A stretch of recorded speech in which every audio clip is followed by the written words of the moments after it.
আমার নবীর জীবনে কোনো ভুল কাজ করছেননি? কথা বলেন না কেন? সবাই কথা বলতে হবে। আমার নবীর জীবনে কোনোদিন কোনো ভুল কাজ করেন নাই, অন্যায় কাজ করেন নাই, অপরাধের কাজ করেন নাই। সৃষ্টির আল্লাহর এই সৃষ্টি জগতের কোনো সৃষ্টির কোনো ক্ষতি হয়, কোনো অপকার হয়, কোনো নোকসান হয়, এমন কোনো কাজ আমার নূর নবী রহমাতুল লিল আলামিনের দ্বারা কখনোই সংগঠিত হয় নাই। নবীজি এমন কোনো কাজ কখনোই করে নাই। তবুও কাফের বেঈমানেরা আমার নূর নবীজির প্রশ্ন তুলতো। আল্লাহ ওই কথাটাই কয়, নবী গো সায়াকুলু সুফাহাউ মিনান নাস, মানব জাতির মধ্যে যেই মানুষগুলা নির্বোধ, যেই মানুষগুলা মূর্খ, তারাই কেবল আপনি নবী রহমাতুল লিল আলামিনের আমার নবীজিকে ঠেকানোর জন্য, নবীজিকে অপমান অপদস্থ করার নিয়তে যারা প্রশ্ন করত, তাগরে মূর্খ নির্বোধ বলেছেন কে? জবান খুলে বলেন কে?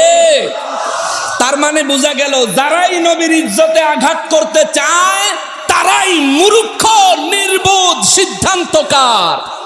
জোরে বলেন কার? তাও ছোট মোটো না। আল্লাহ কয় মিনান নাস, আদম নবীর থেকে শুরু করে কিয়ামত পর্যন্ত যত নবী, যত রাসূল, যত উম্মত, যত মানুষ আগমন করবে, আল্লাহ কয় সমস্ত মানুষের মধ্যে সবথেকে বড় নির্বোধ, সবথেকে বড় মূর্খ হলো ওই ব্যক্তি যে ব্যক্তি রাসূলের কার্যকলাপের উপর প্রশ্ন তোলে। জোরে বলেন না নাউজুবিল্লাহ। আল্লাহ রাব্বুল আলামিন আয়াতে কারিমার সামনের দিকে বলতেছেন, নবী গো, যারা আপনারে প্রশ্ন তোলে, আপনারে অপমান করার নিয়তে যারা আপনার কার্যকলাপের উপর প্রশ্ন তোলে, কি কার্যকলাপ, কি প্রশ্ন? আল্লাহ বলেন, মা ওয়াল্লাহুম আন কিবলাতিহুমুল্লাতী কানু আলাইহা। চিৎকার দিয়া পড়েন নাউজুবিল্লাহ। রব্বুল আলামিন বলেন, নবী গো, ও গো রহমাতুল লিল আলামিন, প্যারা নবী রহমাতুল লিল আলামিনের আল্লাহ কয়, হুজুর কিছু মানুষ আমার নবীর দরবারে আসলেন, আয়েশা নবীজিরে কয়, আমার নবীরে কয়, ও নবী, নবী গো, আপনি আগে মসজিদে আকসার দিকে ফিরে নামাজ পড়তেন, বাইতুল মুকাদ্দাস যারে কয়, বাইতুল মুকাদ্দাসের দিকে ফিরে নামাজ আদায় করতেন। হঠাৎ করে আপনি কাবা কেবলার দিকে ফিরে, বাইতুল্লাহর দিকে ফিরে নামাজ আদায় করতে শুরু করলেন, ব্যাপারটা কি? নবী গো, আপনাদেরকে ওই মসজিদে আকসার দিকে ফিরে নামাজ পড়তে কিসে বাধা দিল? ওই কেবলার থেকে কিসে ঘুরাইয়া দিল? চিৎকার দিয়া পড়েন নাউজুবিল্লাহ। আমার নবীজির এই প্রশ্নটা মুসলমানে করছে না মুনাফিকে? আপনারা কথা কন না কা? আমার কথা বুঝেন? বুঝেননি? আমার দয়াল নবী রহমাতুল লিল আলামিন মদিনা মুনাওয়ারায় যখন হিজরত করলেন, আমার নবীজি একাধারে 17 মাস মসজিদে আকসার দিকে ফিরে নামাজ আদায় করেছেন। চিৎকার দিয়া পড়েন সুবহানাল্লাহ। মুনাফিকের এই প্রশ্নটা নবীজিকে কেন করলো? তার পিছনে কারণ আছে। নবী আমার রহমাতুল লিল আলামিন মক্কা মুআজ্জামা থেকে হিজরত করার আগে নবীজি নামাজ আদায় করতেন, কিন্তু বাইতুল্লাহর দিকে নামাজ আদায় করতেন। নবীজি যখন মদিনা মুনাওয়ারায় গেলেন, আল্লাহর নির্দেশ আসলো, হুজুর মদিনা মুনাওয়ারায় মুসলমানের তুলনায় ইহুদি বেশি, যারা মসজিদে আকসা বাইতুল মুকাদ্দাসের কাবা মানে। আল্লাহ বলেন, নবী গো, ও গো রহমাতুল লিল আলামিন, আপনিও দয়া করে মসজিদে আকসার দিকে ফিরে নামাজ আদায় করেন। ইহুদিরা যেন বুঝতে পারে আপনি তাদের প্রতি হিংসাত্মক মনোভাব নিয়ে মদিনা মুনাওয়ারায় আসেন নাই। আল্লাহু আকবার। ইহুদিরা যেন বুঝতে পারে আপনি নবী ইহুদিদের প্রতি হিংসাত্মক মনোভাব, হিংসাত্মক চিন্তা, তাদেরকে ধ্বংস করার নিয়ত নিয়া আপনি মদিনা মুনাওয়ারায় আসছেন, এমন কিছু যেন ইহুদিরা বুঝতে না পারে। নবী গো, আপনিও মসজিদে আকসার দিকে ফিরে নামাজ আদায় করেন। আমার নবীজি একদিন না 2 দিন না, 1 মাস না 2 মাস না, একাধারে 17 মাস মসজিদে আকসার দিকে ফিরে নামাজ আদায় করলেন। চিৎকার দিয়া পড়েন সুবহানাল্লাহ। এইটুকু কথা বললাম, যেইটুকু বয়ান করলাম, বুঝছেন নি? বুঝছেন? যেইটুকু বয়ান করছি বুঝছেন? নবীজি মক্কা মুআজ্জামায় থাকতে নবীজি যে নামাজ আদায় করতেন, তখন কি বাইতুল্লাহর দিকে ফিরে নামাজ আদায় করতেন নাকি মসজিদে আকসার দিকে ফিরে? বাইতুল্লাহর দিকে। কোন দিকে? মাশাআল্লাহ, মনে আছে তো? মনে আছে তো, দেখা যায়। তাইলে বোঝা যায় এন কথা কন যাইব, ওয়াজ করন যাইব, কিন্তু মাইকের সাউন্ডটা একটু ডিস্টার্ব মনে হচ্ছে। জি, মুআজ্জাজ মুকাররম, মক্কা মুআজ্জামা থেকে নবীজি যখন হিজরত করলেন, নবীজি হিজরত করে কোথায় গেছেন? কথা কয় না। কোথায় গেছেন? মদিনা শরীফে। আপনারা বাসের অপেক্ষা করতেছেন তো? আমি বুঝছি, ধৈর্য ধরেন। মদিনা মুনাওয়ারায় যাওয়ার পর 17 মাস মসজিদে আকসার দিকে ফিরে আমার নবীজি নামাজ পড়লেন। জোরে কন্যা সুবহানাল্লাহ। কার নির্দেশে? নির্দেশ কার? জোরে বলতে হবে কার? আল্লাহ। আল্লাহর নির্দেশে নবীজি 17 মাস নামাজ আদায় করলেন। কিন্তু মক্কা মুআজ্জামায় থাকতে আমার নবী বাইতুল্লাহ শরীফের দিকে ফিরে নামাজ আদায় করতেন। মদিনা মুনাওয়ারায় যায়া মসজিদে আকসার দিকে ফিরে নামাজ পড়েন। কিন্তু আমার নবীর মনে চায় বাইতুল্লাহর দিকে ফিরে নামাজ আদায় করার জন্য। নবী আমার রহমাতুল্লিল আলামিন সেই জন্য বারবার আসমানের দিকে তাকায়, আসমানের দিকে তাকায়, আসমানের দিকে তাকায়। আর আমার রব্বুল আলামিন আমার নূর নবীজির এই নজর মোবারক দেখা, তাকানো মোবারক দেখা আমার আল্লাহ আমার নবীজিরে বলেন, বিসমিল্লাহির রহমানির রহিম, কদ নারা তাকাল্লুবা ওয়াজহিকা ফিস সামা। চিৎকার দিয়া পড়েন সুবহানাল্লাহ। আল্লাহ কয়, নবী গো রহমাতুল লিল আলামিন, বারে বারে আপনি আসমানের দিকে তাকান, কিন্তু মুখ খুললা কিছু কন্যা গো নবী। আপনি যে কোন কারণে আসমানের দিকে বারে বারে তাকান আমি আল্লাহ বুঝি। জোরে কোন সুবহানাল্লাহ। নবী আমার রহমাতুল লিল আলামিন অন্তরে কিছু ভাবলে তা নিয়ে আসমানের দিকে তাকাইলে বুঝে কে? জোরে বলেন কে? আরো মহব্বতে বলেন কে? আল্লাহ কয়, হুজুর আমি বুঝছি আপনি রহমাতুল লিল আলামিন, মনের মধ্যে বড় আশা। আপনি যে আগে যেই বাইতুল্লাহর দিকে ফিরে নামাজ আদায় করতেন, আপনি সেদিকে ফিরে নামাজ আদায় করতে চান। আমার নবীজি আসরের নামাজে দাঁড়াইছে। কোন নামাজ? জোরে বলেন কোন নামাজ? আরো জোরে বলতে হবে কোন নামাজ? আসরের নামাজে নবীজি দাঁড়াইছে রে। 2 রাকাত নামাজ আমার নবীজি আদায় করেছেন। 2 রাকাত নামাজ আদায় করার পর এই নামাজ অবস্থায় আল্লাহ ওহী নাজিল করলো। আল্লাহ কয়, জিবরাইল যা আমার হাবিবের খবর দে, আমার হাবিবের কাছে আমার ওহী লইয়া যা। জিবরাইল আমিন আমার নূর নবীজির দরবারে যায়, কয় নবী গো আল্লাহ কইছে, ফালানুওয়াল্লিয়ান্নাকা কিবলাতান তারদাহা, যেই দিকে ফিরে নামাজ পড়লে আপনি খুশি হবেন, আপনি সন্তুষ্ট হবেন। আল্লাহ বলছেন আপনাকে ওই দিকে ফিরে নামাজ আদায় করতেন। আজকে থেকে আপনার কিবলা মসজিদে আকসা না, বাইতুল মুকাদ্দাস না।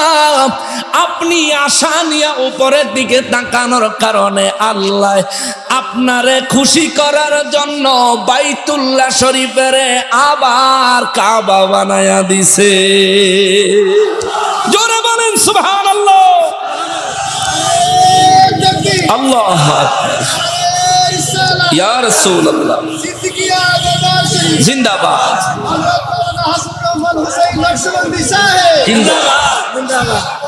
আমার নবী রাহমাতুল লিল আলামিন আল্লাহর কাছে কিছু বলেন নাই, শুধু তাকাইছেন। আল্লাহ কয় হুজুর নবী গো, এই সূরা বাকারা 144 নম্বর আয়াতে কারিমায় আল্লাহ কয় কদ নারা তাকাল্লুবা ওয়াজহিকা ফিস সামা। আল্লাহ কয় হুজুর আপনি বারবার আসমানের দিকে কেন তাকান? আমি আল্লাহ বুঝি। নবী গো 2 রাকাত নামাজ পড়েছেন, আসরের নামাজে দাঁড়াইছেন, 2 রাকাত হইছে। ফালানুওয়াল্লিয়ান্নাকা কিবলাতান তারদাহা, যেই দিকে ফিরে নামাজ পড়লে আপনি সন্তুষ্ট হবেন, খুশি হবেন, ওই দিকে ফিরে যান, ওই দিকে ঘুরে যান। তাইলে বোঝা গেল নবীরে খুশি করতে চায় কে? জোরে বলতে হবে কে? সুন্নিরাও নবীজিরে খুশি করতে চায়, কথা বলেন ঠিক কিনা? এ মুসলমান জবান খুলে বলেন ঠিক কিনা? সুন্নিরা নূর নবীজিরে খুশি করতে চায়, এই জন্য সুন্নিরা বেশি বেশি দুরূদ শরীফ পড়ে, ঠিক কিনা? সুন্নিরা বেশি বেশি মিলাদ শরীফ পড়ে, ঠিক কিনা বলেন? সুন্নিরা আযানের আগে আমার নূর নবী রাহমাতুল লিল আলামিনের আসসালাতু ওয়াসসালামু আলাইকা ইয়া রাসূলুল্লাহ, আসসালাতু ওয়াসসালামু আলাইকা ইয়া হাবিবাল্লাহ, আসসালাতু ওয়াসসালামু আলাইকা ইয়া শাফিআল মুযনিবিন, আসসালাতু ওয়াসসালামু আলাইকা ইয়া রাহমাতাল লিল আলামিন বলে সুন্নিরা আযানের আগে দুরূদ শরীফ পড়ে, কথা বলেন ঠিক কিনা? এই আমলটা কেবল সুন্নিদের মধ্যেই পাবেন। মুসলমানেরা রে, পৃথিবীর জমিনে এমন কোন কিতাব, এমন কোন ফতোয়া, এমন কোন দলিল, গ্রহণযোগ্য এমন কোন দলিল পাবেন না যেই দলিল দিয়া প্রমাণ করবেন আযানের আগে দুরূদ শরীফ পড়া যাবে না, এমন কোন দলিল নাই। সুন্নিরা আযানের আগে দুরূদ শরীফ পড়া ফরজ কয় না, ওয়াজিব কয় না, সুন্নতে মুআক্কাদা কয় না, মুস্তাহাব মুস্তাহসান বলে। সুন্নিদের কথা হলো আমাদের হায়াত কম, আমাদের জামানায় ফিতনা বেশি, শয়তানের ওয়াসওয়াসা বেশি, আমাদের হায়াত যেহেতু তুলনামূলক কম, সেই জন্য আমরা যত বেশি নেক আমল করব আমাদের ততই লাভ। এই জন্য সুন্নিরা রে বাবা, আমার পেয়ারা নবী রাহমাতুল লিল আলামিনের শানে আযানের আগে দুরূদ ও সালাম পড়ে, সুন্নিরা শান্তি পায়, ওহাবীরা সইতে পারে না, ঠিক কিনা বলো? রব্বুল আলামিন বলেন নবী গো, ও গো রাহমাতুল লিল আলামিন, যারা নাকি আপনি নবীরে কাবা কিবলা সম্পর্কে প্রশ্ন করে থাকে, হুজুর নবী গো আপনি তাদেরকে জবাব দিয়া দেন, তাদেরকে জবাব দিয়া দেন, তাদেরকে জবাব দিয়া দেন। আল্লাহ গো কি জবাব দিব? আল্লাহ কয় কুল, হুজুর আপনি বলেন লিল্লাহিল মাশরিক ওয়াল মাগরিব, পূর্ব বলো পশ্চিম বলো, এমনকি আল্লাহর সৃষ্টির যতগুলি দিক আছে রে, আল্লাহ কয় হুজুর আপনি বলে দেন সমস্ত দিক আমি আল্লাহর। চিৎকার দিয়া কোন সুবহানাল্লাহ। সমস্ত দিকগুলো কার? জোরে বলেন কার? আল্লাহ এই কথা কয়া বুঝাইয়া দিল, মসজিদে হারামের কাবা বানামো, মসজিদে আকসারে কাবা বানামো, কোন জায়গারে কাবা বানামো এটা আমার সিদ্ধান্ত, আমার সিদ্ধান্ত। ইহুদিরা এ জায়গায় প্রশ্ন তোলার অধিকার নাই, মুনাফিকেরা প্রশ্ন তোলার অধিকার নাই, কাফের বেঈমানেরা এই বিষয়ে প্রশ্ন তোলার অধিকার নাই। কারণ কি গো? কারণ কি? ও মুসলমান, আমার নবীজি আসরের নামাজে দাঁড়াইছেন, 2 রাকাত মসজিদে আকসার দিকে ফিরে পড়ছেন, আরো 2 রাকাত, বাকি 2 রাকাত মসজিদে হারাম শরীফের দিকে ফিরে আমার নবীজি পড়তেছেন, পড়বেন। আল্লাহ হুকুম দিল, হুজুর আপনি যেই দিকে ফিরে নামাজ পড়লে আপনার অন্তর সন্তুষ্ট হয় ওই দিকে ফিরে আপনি নামাজ পড়েন। আমার নবীজি ওই দিকে ঘুরে গেছে। সাহাবীরা আমার নবীর সাথে সাথে কেবলা মসজিদে হারামের দিকে ঘুরে গেছে। জোরে বলেন সুবহানাল্লাহ। নবীও ঘুরে গেছে, সাহাবীরাও ঘুরে গেছে। নামাজের ভিতরে না বাইরে? কথা কয় না। নামাজের ভিতরে না বাইরে? আমরা আপনাদের মধ্যে যারা আছেন বা আমি যেন আপনাদের আজকে ওয়াজ করতেছি, অত বড় হুজুর, আমি যদি নামাজও দাঁড়াইয়া যদি আপনার দিকে এমনি চাই, আমার নামাজটা আছে না গেছে? আছে না গেছে? কারণ নামাজ ভাঙার 19টা কারণের মধ্যে একটা কারণ হইলো কেবলার দিক থেকে যদি সিনা ঘুরা যায়। সিনা হইলো এটা বুক যদি কেবলার দিকে থেকে ঘুরা যায় তাহলে নামাজ আছে না গেছে? আমার নবী রহমাতুল্লিল আলামিন শুধু মসজিদে আকসা কেবলার দিকে না, একবারে পুরা বডি ঘুরাইয়া মসজিদে হারামের দিকে ফিরে নামাজ আদায় করলেন। বাকি 2 রাকাত সালাম ফিরাইলেন চিৎকার দিয়ে কোন সুবহানাল্লাহ। সাহাবায়ে কেরাম বলেন, নবী গো, ওগো রহমাতুল্লিল আলামিন, নামাজের ভিতরে দেখছি আপনি মসজিদে আকসার দিক থেকে হঠাৎ করে মসজিদে হারামের দিকে ঘুরে গেছেন। নবীজি মুস্কি হাসি দিয়া কয়, তোমরাও ঘুরে গেছো নাকি? সুবহানাল্লাহ। তারা ঘুরছে না ঘুরছে আমার নবী দেখেনি। কথা কয় না, কথা কয় না রে। আমার নবী দেখেনি? দেখার ক্ষমতা নবীর দিছে কে? সূরা তাওবা 105 নম্বর আয়াত হলো দলিল। আল্লাহ কয়, ওয়া কুল ইয়ামালু ফাসায়ারাল্লাহু আমালাকুম ওয়া রাসূলুহু ওয়াল মুমিনুন। হুজুর আপনি বলেন, তারা এই দুনিয়ার মানুষ যত কাজ যত আমলই করুক না কেন, এটা আমি আল্লাহ দেখি আমার ক্ষমতায়, আপনি দেখেন আমি আল্লাহর দেওয়া ক্ষমতায়। মুমিন যারা আল্লাহর ওলি, যাদের কাশফ খোলা, তারাও দেখে আমি আল্লাহর দেওয়া ক্ষমতায়। জোরে কন্যা সুবহানাল্লাহ। ঘোষণা কার? জোরে বলেন ঘোষণা কার? 142 নম্বর আয়াতে কারিমায় আল্লাহ বলেন, নবী গো, ওগো রহমাতুল লিল আলামিন, কিছু মানুষ আছে গো নবী, যারা আপনি নবীজির কার্যকলাপ সম্পর্কে প্রশ্ন তুলতে চায়, এরা মূর্খ নির্বোধ। ও নবী, কেবলা পরিবর্তনের ব্যাপারে যারা আপনি নবীকে প্রশ্ন করে, নবী গো, ওগো রহমাতুল লিল আলামিন, আপনি তাদেরকে বলে দেন, আপনি তাদেরকে জানিয়ে দেন, কুল্লিল্লাহিল মাশরিক ওয়াল মাগরিব। ও জগৎবাসীরা, পৃথিবীর পূর্ব বলো পশ্চিম বলো, এই সব কিছু আমার আল্লাহর, সমস্ত দিক আমার আল্লাহর। কোন দিকে রে আমার আল্লাহ কাবা বানাইব, কোন দিকে রে আমার আল্লাহ কেবলা বানাইব, এটা তোমাদের বিষয় না, এটা আমার আল্লাহর বিষয়। আমার আল্লাহ আর কয়, নবী গো, ও নবী, বাতিল মুনাফিকদেরকে জানায়া দেন, ইয়াহদি মাইয়াশা, আমি আল্লাহ হলাম ওই আল্লাহ, যারে ইচ্ছা আমি আল্লাহ হেদায়েত দিব, যারে ইচ্ছা আমি আল্লাহ হেদায়েত দিব, ইলা সিরাতিম মুস্তাকিম। আমি আল্লাহর যারে ইচ্ছা তারে সিরাতে মুস্তাকিম, সরল সঠিক পথের উপরে প্রতিষ্ঠিত রাখবো। চিৎকার দিয়ে পড়েন সুবহানাল্লাহ। মুসলমানের রব্বুল আলামিন আমাদের জন্য আমার নূর নবীজির প্রেমের কথাটা এই আয়াতে কারিমায় উল্লেখ করলেন। ও মুসলমান, পরের আয়াতে রব্বুল আলামিন নিজে আমাদের উদ্দেশ্যে বলেন, জগৎবাসীরা রে, ওয়া কাযালিকা জাআলনাকুম উম্মাতাও ওয়াসাতান লিতাকুনু শুহাদা আলান নাস। চিৎকার দিয়ে পড়েন সুবহানাল্লাহ।